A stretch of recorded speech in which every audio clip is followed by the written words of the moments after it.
New York City, the financial capital of the world. More than 18 million people live in the metro area, making it one of the most populated places on Earth. But most of these people don't live in the canyons of Manhattan. Many live in the suburbs, in places with main streets, swimming pools, and playgrounds. And now something may be stalking these wooded suburbs, stealthy hunters with a taste for flesh. This creature was much bigger than any domestic cat. When I saw him jump over the rock, he had a long tail. So he was a pretty massive cat. Eyewitnesses describe seeing large, muscular cats, 8 feet long and weighing as much as 130 pounds. They have rounded ears, long tails, and sharp, razor-like teeth that can tear apart flesh. Upstate New York's indigenous wild big cat population was eradicated in the early 20th century. Or so it was thought. My dad was like petrified.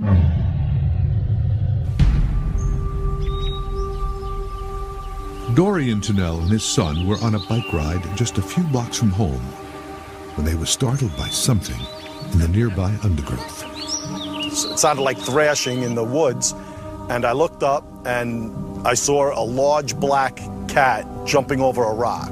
Tunnell immediately thought of his son. I think when I first saw the cat, it was fear initially. My son was in front of me. He was closer to the cat than I was. The cat was about 25 yards away. My dad told me to stop, and they said to look up. Just across their paths were 2 massive cats. The cats were like shiny black and up to my chest. True to its nature, one animal seemed to be lying in ambush. The other was clearly visible. Extremely shiny black, very shiny black. I'd never seen anything that black and shiny on an animal before. My initial reaction was just to get out of the area as soon as possible. Their only escape was the way they came, which meant turning their backs on the dangerous predators. To make matters worse, Tunnell's son was struggling to turn his bike. My dad told me to drop the bike. And then I started running behind him. He was next to me running, and I picked him up with one arm, and we just rode out of there pretty fast.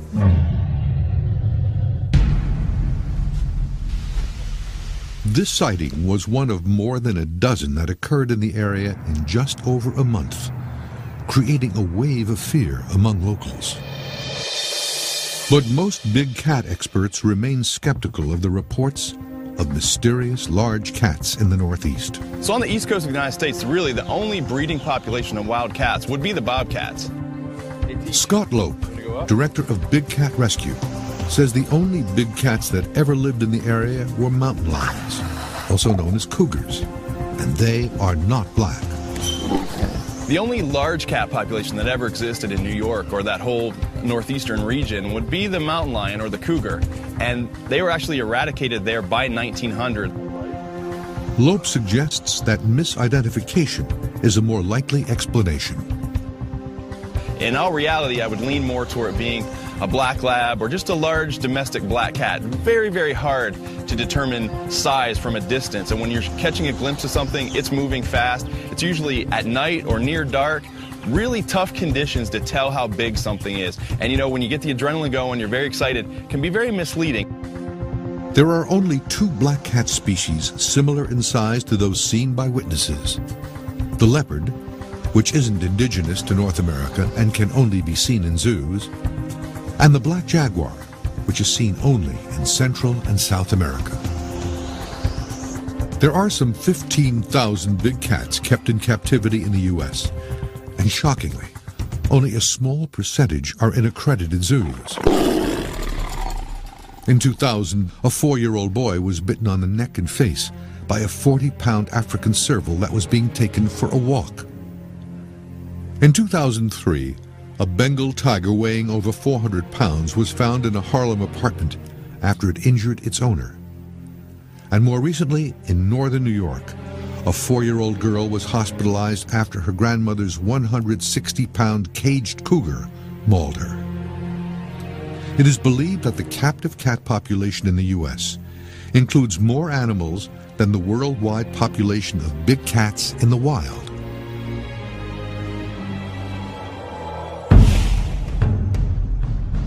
Now Monster Quest will launch an investigation into these reported cat sightings. They'll start the search in Palisades, New York, just north of New York City. Here the team will investigate this unknown predator, seen by witnesses. The expedition team includes mammal expert Dr. Esteban Sarmiento, professional tracker Mark Peterson, camera technology expert Jeremy Holden, and wildlife expert Dale Pearson. Yeah, they seem to see black, and I don't think it's because it's dusk or nighttime. Have you ever heard of a black mountain lion, a melanistic mountain? There's dark ones, but I think in broad daylight you'd expect them to see at least that it's a dark brown and not a black. Well, if it's a black cat, it's not a mountain lion. Plus, there haven't been a wild population, according to New York State, since the 1890s. Have the sightings been recent? The sightings in this area, it's recently, a day or two ago. We should probably pick out some areas on this topo and set out some cameras, see if we can't find anything that way. The team's plans to deploy several wireless trail camera systems throughout the forest. The cameras are motion sensitive and can be monitored remotely. When the camera detects movement, it wirelessly transmits an alert signal and a picture of the animal back to the base camp computer. I'm going to look for rock faces, rock outcroppings, big twisted deadfalls, because big cats will utilize these types of areas to jump down on prey. They're ambush hunters. So anytime you can find a rock outcropping with a game trail below it is a good thing. I think we're going to go for... I think if we go for that gully through there, that's a perfect channeling, just the kind of place a cat's going to come.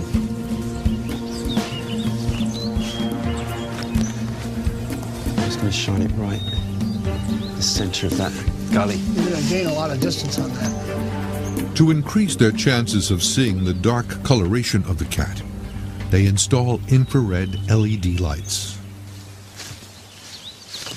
So I'm going to angle this with the same angle of view as the camera. Right. And then it will trigger the auxiliary light exactly the same time that this gets triggered. That's perfect. Perfect. A total of 4 cameras will be mounted. Yep.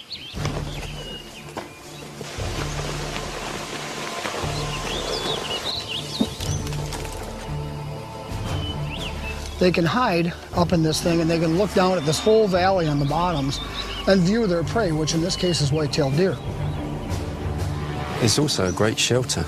I've seen similar things in Israel with leopards. Also found evidence of cloudy leopards breeding in similar kind of places. Really? It's exactly the kind of place they'd rest up for sure. The thing about large cats, they need cover, they need a prey base. If those two things are there, then it's quite possible there could be large cats.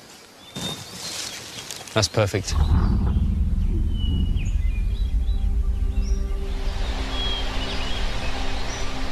I'm thinking we go out, you know, towards the evening time when maybe these things are feeling a little more comfortable in the dark and try to maybe find one then, you know, closer to the waterways maybe.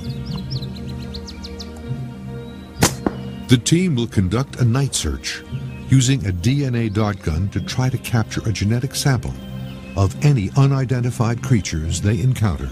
The darts we're going to be using are called DNA darts, and they're specially designed. These ones are specially manufactured for this expedition just to take a sample of the dermal and epidermal layer of the cat. So when we hit it, we'll be able to extract a sample of the DNA and bring it back to the laboratory so we can positively identify what this thing is. The gun is also fitted with a light-amplifying night scope. It's going to enable us to be able to track and identify a target in pitch black darkness and be able to deliver a DNA dart onto it to get a sample without the animal knowing where we are at any time before or after the shot. Between starlight scopes, a couple thermal imaging cameras, a dart gun with a phenomenal light scope on it.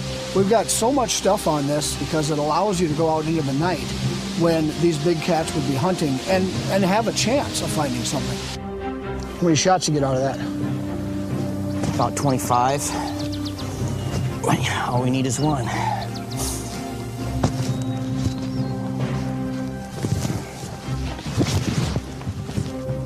Good? All right, let's do it. Let's go. While the rest of the team heads out to set up the cameras, Dr. Sarmiento is meeting a local researcher who has tracked the sightings. People living in the town are very scared, and they really want an explanation. They want to know what's out there. Cats have been known to pick up whether or not they are being stalked and then circle back and then actually stalk those who are stalking them. It is not long before Sarmiento hears a frightening story. It seems that the cats have been hunting in the area. There was a witness in Rockland Lake, just by the golf course, that witnessed 2 deer being chased across the fairway by one of these panther. New York State has an overabundance of white-tailed deer, a natural food source for a big cat. Having tracked through this area and going deeper into the bush, behind all of these homes, I'm starting to notice more and more deer kills back here. And a little bit different from what a coyote or a coyote clan would do. These cats, they'll chase these deer and they'll get them, and they are actually used to carrying, if there's any threat of any other predator taking their game away, they'll drag these deer up into trees.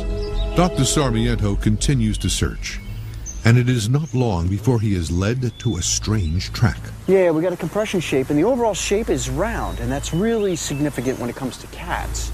Your domesticated cat all the way up to the lion.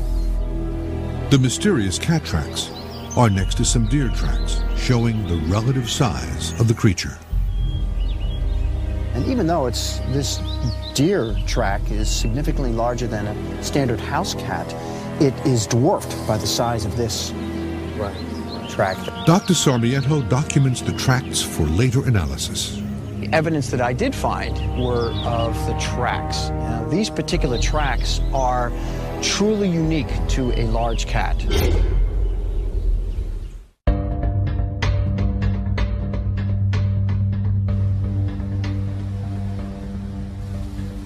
Monster Quest is searching New York State for mysterious large cats seen recently by witnesses. Nature and history say these sightings are not possible. These are creatures that should not exist here. The only large cat in the Western Hemisphere that is sometimes black in appearance is the jaguar. This cat's name comes from an Amazon tribal word that likely means the wild beast that overcomes its prey at a bound. U.S. ranchers who blame the jaguars for killing their livestock hunted them down. In the 1890s, these cats finally disappeared from America, although jaguars have recently been spotted in southern Arizona. Today, the mountain lion is the only large cat believed to inhabit the U.S. Its range extends from Washington State to West Texas.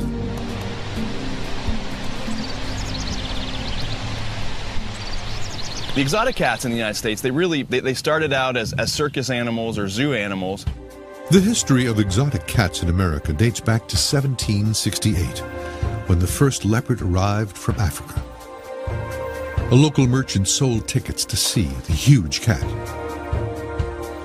The ad in the New York Mercury stated, "Gentlemen and ladies may have a full yet safe view of the leopard, as he is well secured by a chain."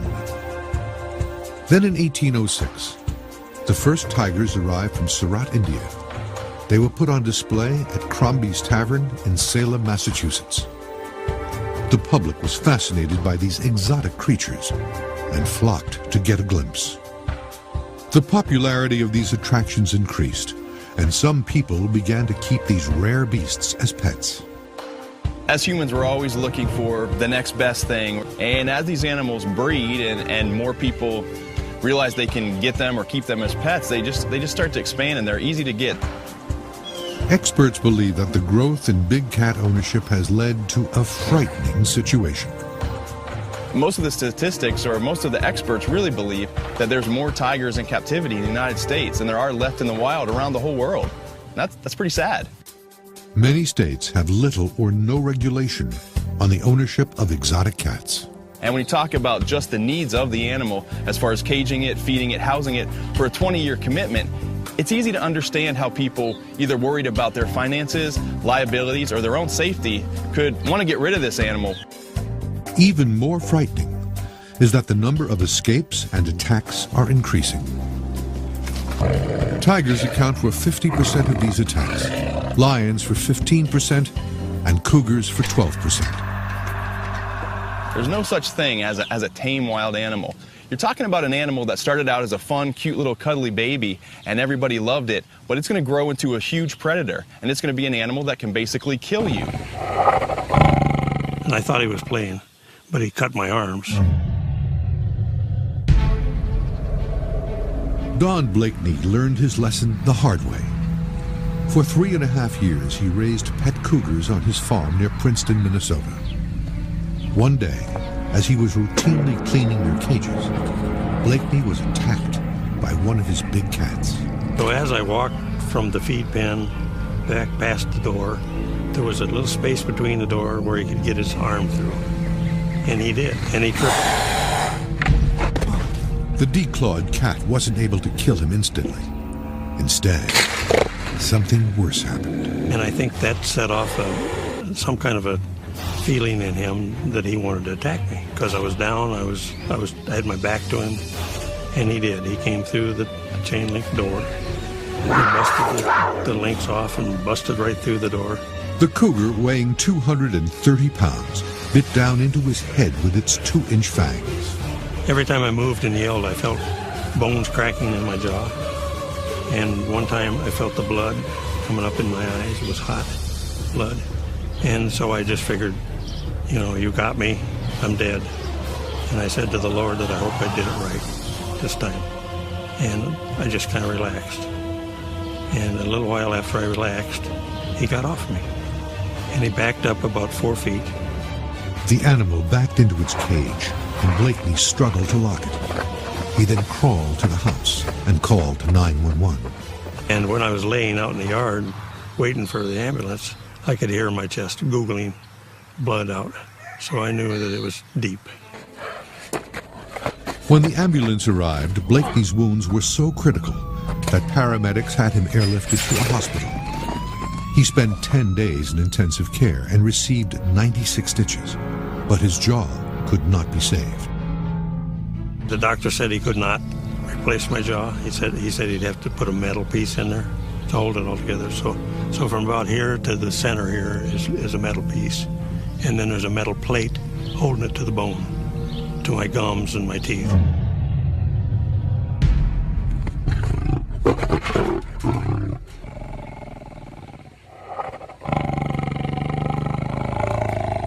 The number of exotic pets is on the rise in the United States, and some experts suspect that they have descended from an ever-decreasing gene pool.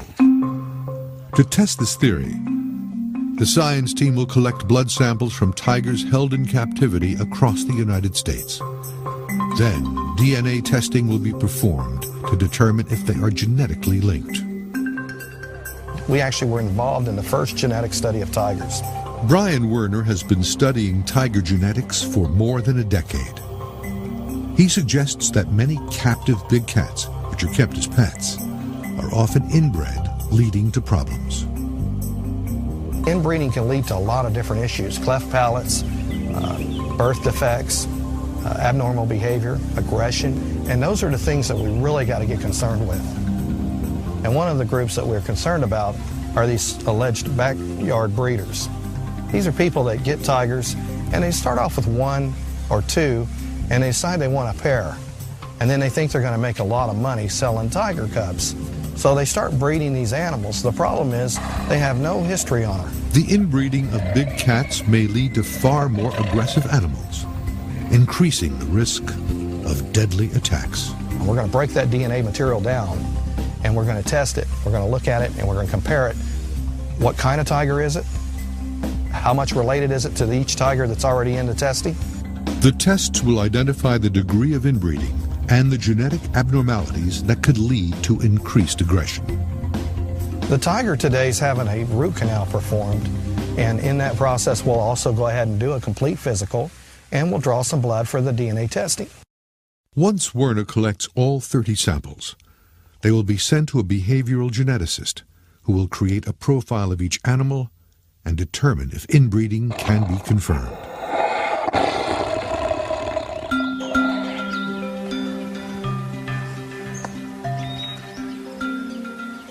The expedition team is deep in the woods near Palisades, New York. They are investigating a series of eyewitness reports of large cats. Across the river from a game trail, Dale Pearson and Mark Peterson set up for night observation. I figured we could sit behind this bush as a blind and then get our camera up over there. And then we could do our call blasting from here if anything comes on that hillside. They will use decoy calls, a proven technique for luring wild big cats. What do you think it is over there, about 60 yards? About 60 yards, right about 60. In addition, a wireless micron thermal camera will be mounted along the game trail and monitored at the blind. If an animal comes down the trail, the team will know before it gets to the water's edge, allowing them to get in position with the DNA dart gun. Now we got to get in our blind. Jeremy, you there? Back at base camp, Jeremy Holden is monitoring the wireless trail camera system installed earlier. We found a spot for the stationary thermal cam that we're going to strap to a tree. What's going on back at base? We had a deer come through about 5 minutes ago. There seems to be quite a bit going on around camera 2. We're going to head to the blind, and if you see anything that you want us to go check out, let us know.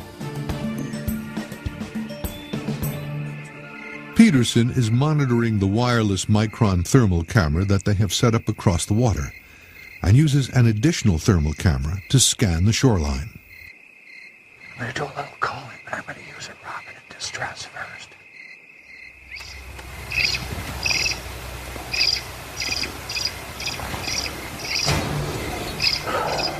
The team uses 2 calls throughout the night. First they use prey in distress calls, and then the sounds of a mountain lion.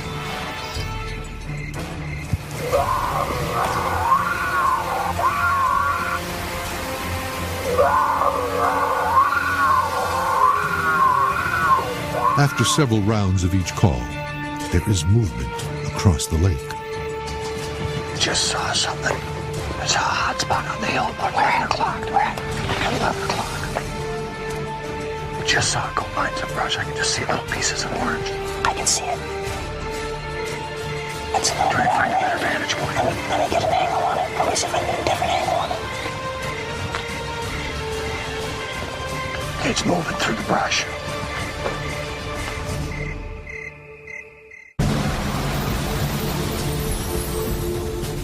Monster Quest is searching the woods of upstate New York for large cats that have been terrorizing neighborhoods.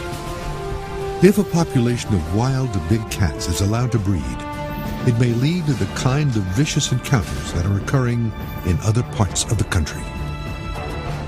While multiple witnesses across New York have seen big cats, many experts doubt that a wild breeding population exists in the Northeast. The cats in New York that people reported seeing, if they are a large black cat, very unlikely that they're a wild animal. Scott Lope believes that people may be seeing an escaped pet. They would have to be an exotic cat that doesn't belong there. And again, I would lean more towards something that someone had turned loose or that it escaped. Lope says that in New York State alone, there are more than 103 registered big cats, and many more that are undocumented. These are animals that start out fun when they're a cub, and they grow up to be deadly predators. And the simple fact is that these animals kill things bigger than humans, and that's what they do for a living. So they are always dangerous, no matter who says they're tame, or no matter who says it's safe. It's worse than a nightmare. You just don't believe that this is happening to you.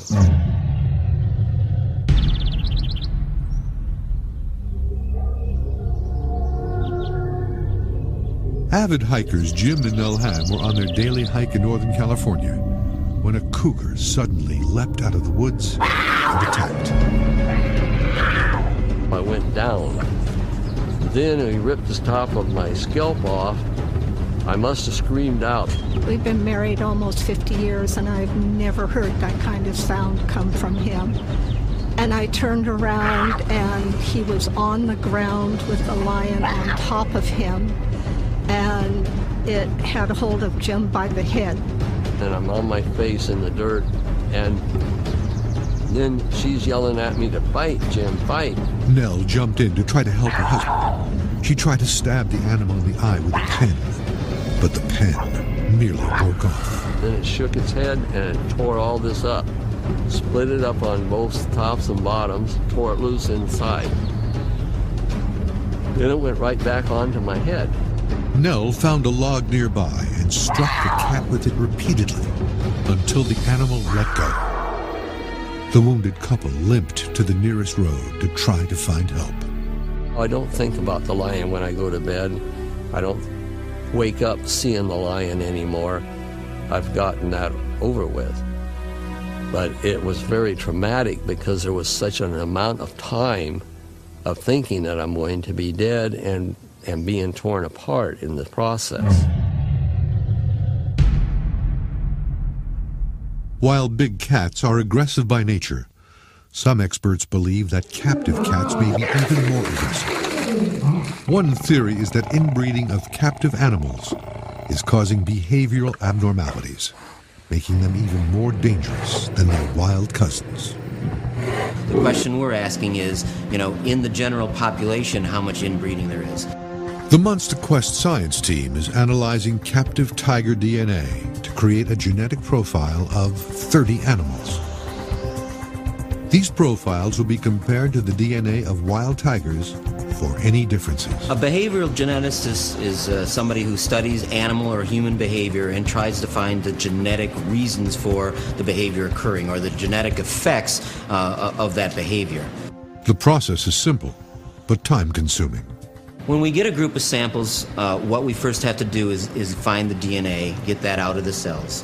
We then take the DNA and we process it so that we can read it, so that we can come up with a pattern.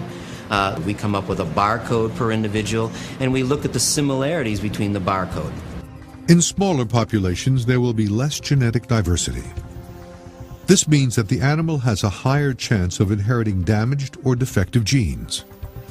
These tests have been used in wildlife conservation to study how inbreeding can be detrimental to an already small wild population.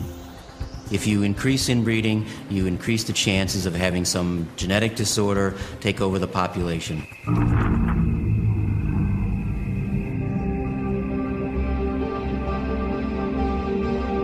The night observation has detected movement across the lake on the wireless thermal camera. I can see it. I can see it, but I can't tell what it is. It's too deep. Okay, now it's in the brush. You get a better vantage point. Dale Pearson is poised with a dart gun that will extract a DNA sample to conclusively identify any large feline creature. Let me see from a different angle. It's moving through the brush.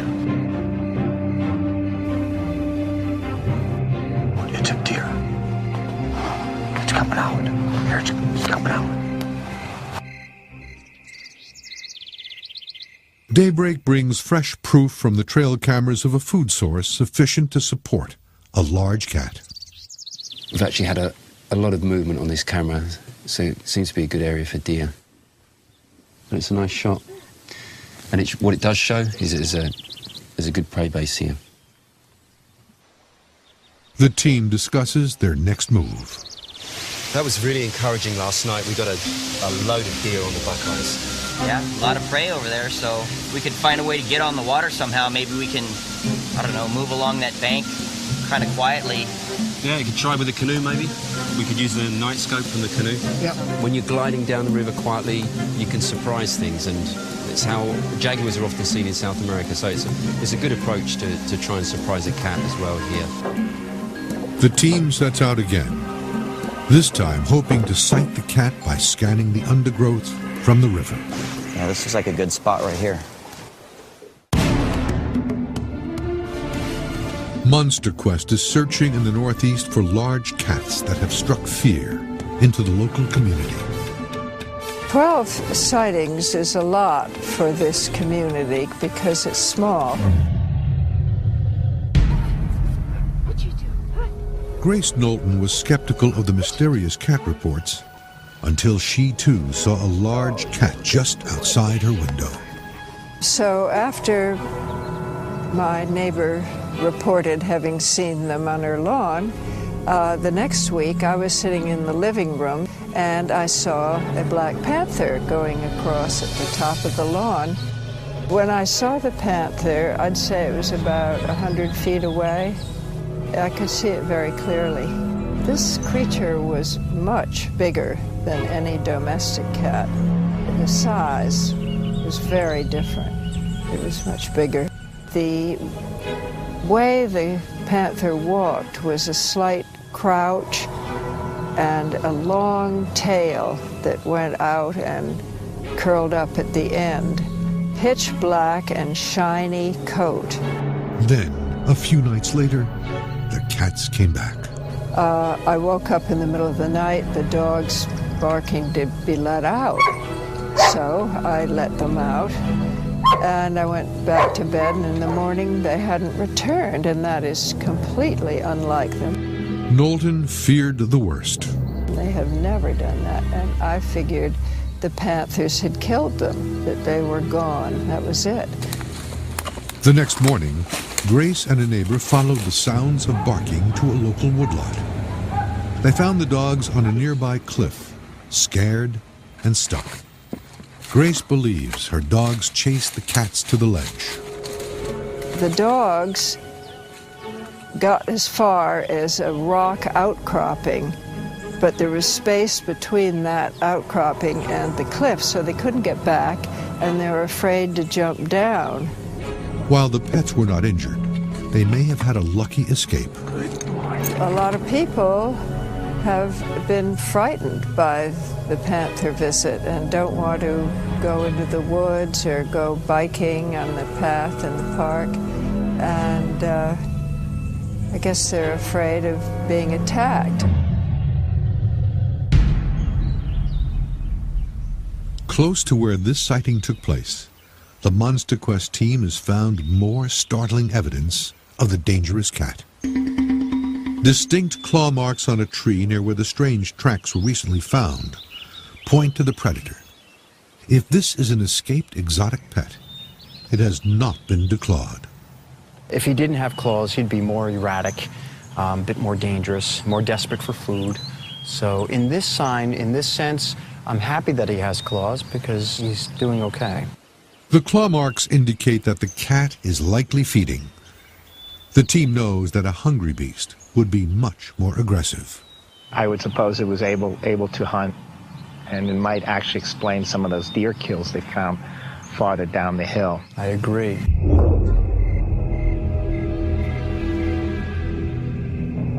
The tracks and claw marks are evidence that there is a large predator in the area. The team has decided to sneak along the river so it can observe both banks of the waterway with stealth and silence.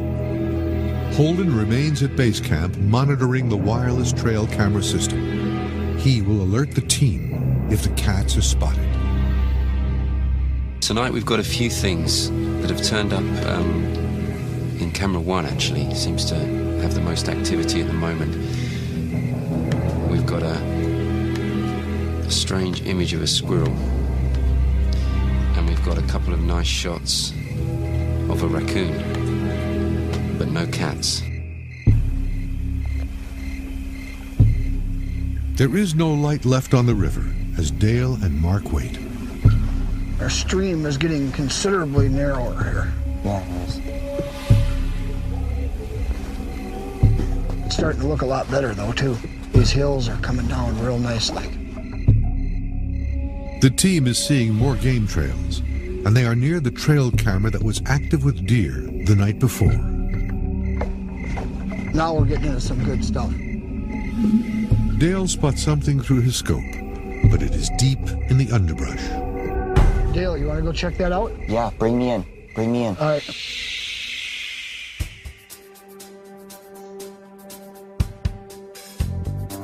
In Saratoga Springs, New York, the tiger DNA testing is complete. Comparisons of inbreeding can now be made to other species. Now what you can see here as we look across this group of 12 or 13 rats here, that they have identical patterns. Every single individual has a band. You can see these bands go right straight across like lines. And the reason I'm showing these is because these are inbred clones. So every individual in the population of this rat is about 98 to 100% genetically identical. The opposite is a group of completely unrelated individuals. And there's variations on the same human cell line. Again, these are individuals that are unrelated. You can see a lot of variation in the pattern. Okay, so what I'm going to show you now are some of the actual results that we've gotten for DNA profiles for the tigers that we've been testing. The results show that over half the tigers sampled are affected by moderate to severe inbreeding. This leads Brian Werner to believe that captive cats can be more aggressive due to inbreeding. I think what surprised me most about the study was just how close these tigers are related to each other. It's much closer than what we originally thought. And when we look at that little pattern that's going on with that inbreeding, it's even tighter. It's even more closely related. This means that the more big exotic cats are inbred, the greater the chance for abnormal traits, including heightened aggression, making them more likely to attack. What we're seeing here is basically what's considered a genetic bottleneck with the tigers. It's definitely an issue that can lead to some of these behaviors, such as aggression, neurological disorders, reproductive problems. And, you know, we really need to be aware of this and watch after it.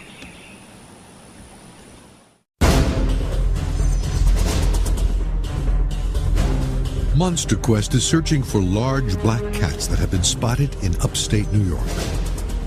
Eyewitnesses report coming face to face with black cats prowling suburban communities. This father and his son encountered the creatures in a New York state park. This woman saw two cats matching the description in her own backyard. This man was attacked and almost killed by a big cat while he was hiking.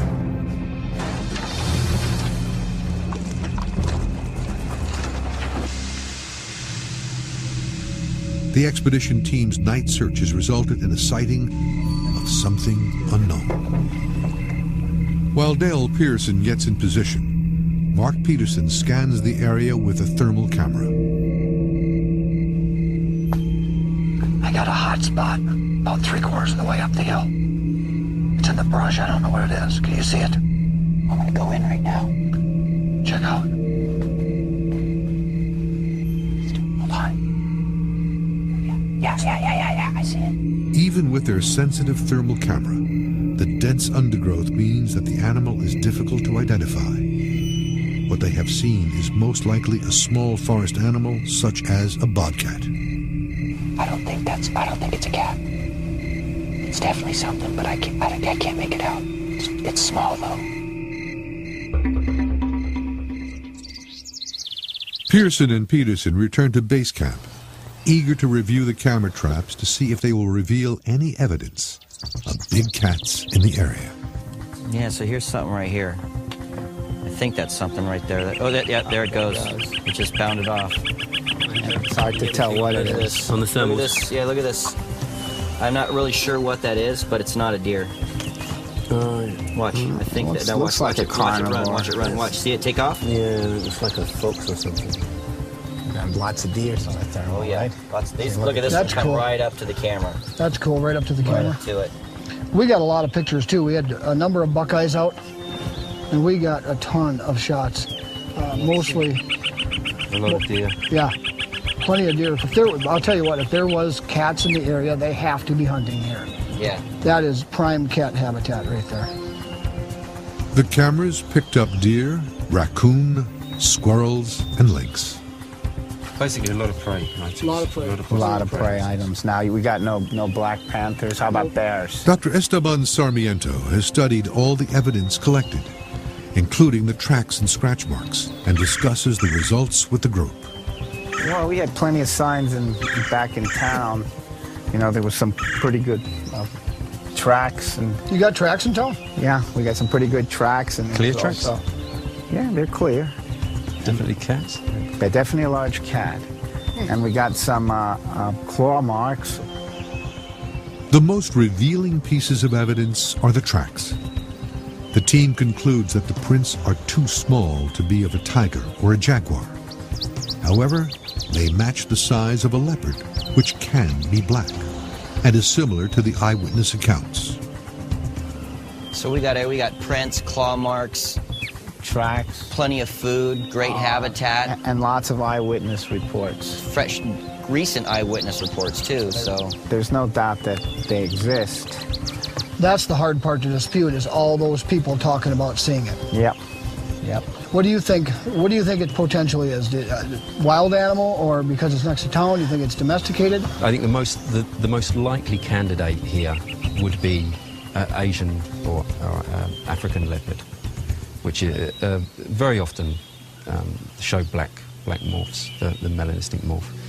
As for jaguar, probably less likely. This is more of a jungle animal. But I can just picture where someone has an animal that they're not qualified to have, and it's gotten out, and they don't want to tell anybody, and now we're to this situation right here. And I think that's what's happened here.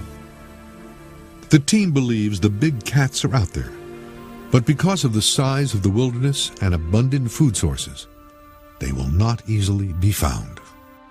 There is no real reason why they could not survive in this area and breed and really impact the wildlife that exists in northeastern United States. You know, hundreds of years ago we had mountain lions here. Well, the future could bring leopards. The Monster Quest expedition has yielded interesting results. The area in which these large, muscular cats have been sighted is an ideal cat habitat with abundant food sources. Tracks discovered at the location of the sightings are from a large cat, likely a leopard, that may still be at large. And the science team has confirmed that the captive population of large cats in North America is highly inbred, and this could possibly increase the chances of violent attacks. You don't really think of two cats being, 20 miles away from New York City running around in the Palisades is actually true.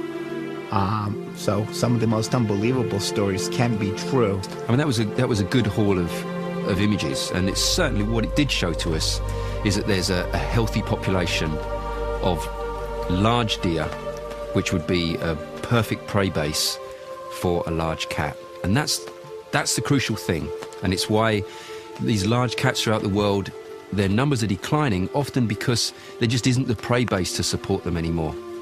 But that's not the case here. So we've proven that there's a large animal here with its tracks. We've proven that there's a food source here. We've proven that there's a habitat here. There's all the scenarios, all the evidence that we need to prove the existence and the potential for this animal to live here has been gathered. It has been proven. We have solved that riddle. You've got a community of people that are pretty active. They like to go hiking and use the mountain bike trails with their children and their pets. And of course, the activity is sometimes fast. So in that respect, these people are very concerned with the safety of their pets.